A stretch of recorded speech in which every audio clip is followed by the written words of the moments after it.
ఆంధ్రప్రదేశ్‌లో కొత్త పింఛన్ల కోసం దరఖాస్తులు ఎప్పటినుంచంటే ఆంధ్రప్రదేశ్‌లో కొత్త పింఛన్లు మంజూరుకు సంబంధించి ప్రభుత్వం త్వరలోనే తీపి కబురు చెప్పనుంది. రాష్ట్ర వ్యాప్తంగా కొత్త పింఛన్ల కోసం ఎదురుచూస్తున్న వారికి ఊరట కల్పించేందుకు కసరత్తు చేస్తుంది. కొత్త పింఛన్ల మంజూరుకు సంబంధించి ముందుగా అర్హులైన వారికి ఇంతంతు పింఛన్లు ఇవ్వాలని నిర్ణయం తీసుకుంది. ఈ ఏడాది జూన్ 12 కూటమి ప్రభుత్వం అధికారంలోకి వచ్చి 2 ఏళ్లు పూర్తి అవుతుంది. ఆ రోజు నుంచి ఇంతంతు పింఛన్లు మంజూరు చేయాలని నిర్ణయం తీసుకున్నట్లు తెలుస్తుంది.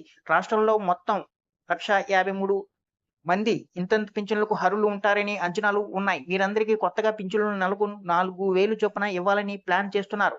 ఈ 1.53 లక్షల మందికి పింఛన్ల కోసం నెలకు 61,00,00,000 ఖర్చు అవుతుందని అంచనా వేస్తున్నారు. ఈ వీడియోని ఎక్కడ స్కిప్ చేయకుండా పూర్తి వరకు చూడండి. లేకపోతే మీకు పూర్తి సమాచారం అందదు. ఎవరైనా కొత్తగా ఈ వీడియో గాని చూస్తున్నట్లయితే మా ఛానల్‌ని సబ్స్క్రైబ్ చేయడం మాత్రం మర్చిపోకండి. కూటమి ప్రభుత్వం ఇప్పటికే పింఛన తీసుకునే భర్త చనిపోతే వారి స్థానంలో భార్యకు స్పాన్ కేటగిరీలో పింఛన ఇస్తుంది. ఈ ప్రక్రియ ప్రతి నెల కొనసాగుతూ ఉంది. కొత్త పింఛన్లు మంజూరు చేస్తున్న సంగతి తెలిసిందే. వెంటనే భార్య పేరు మీద ఆ తదుపరి నెల నుంచి 4,000 చొప్పున రుణం మంజూరు చేస్తుంది. ఇలా మొత్తం 2.30 లక్షల మందికి కొత్త పింఛన్లు మంజూరు చేశారు. అయితే 60 ఏళ్లలోపు మగవారి పింఛన్లు రావు. ఒకవేళ భర్త చనిపోతే భార్య ఇంతంతు కింద పింఛను మంజూరు చేస్తారు. అందుకే వీరందరికీ ముందుగా ఇంతంతు కేటగిరీలో కొత్త పింఛన్లు మంజూరు చేయాలని నిర్ణయించింది.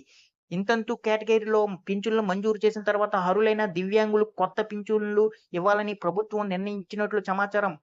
దివ్యాంగులు కేటగిరీలో ఏకంగా 1,00,000 మంది వరకు దరఖాస్తు చేసుకున్నారు. అయితే దివ్యాంగులకు కోటాలో ప్రస్తుతం 6.50 లక్షల మంది పింఛన్లు తీసుకుంటున్నారు.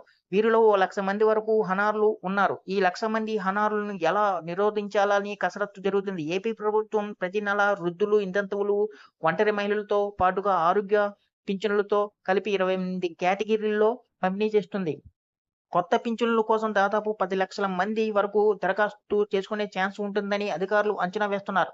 వీరికి పింఛన్లు ఇవ్వాలంటే నెలకు 400,00,00,000 అదే ఏడాదికైతే 4,800,00,00,000 ఖర్చవుతుందని అంచనాలు ఉన్నాయి. మొత్తం మీద కూటమి ప్రభుత్వం కొత్త పింఛన్లకు సంబంధించి కసరత్తు మొదలుపెట్టింది. త్వరలోనే కొత్త పింఛన్ల అంశంపై పూర్తి స్థాయిలో క్లారిటీ వస్తుందని చెబుతున్నారు. జూన్ నాటికి అర్హులకు అవకాశం దక్కుతుందని భావిస్తున్నారు. ఈ వీడియో గాని మీకు నచ్చినట్లయితే ఒక లైక్, సబ్స్క్రైబ్ చేయడం మాత్రం మర్చిపోకండి.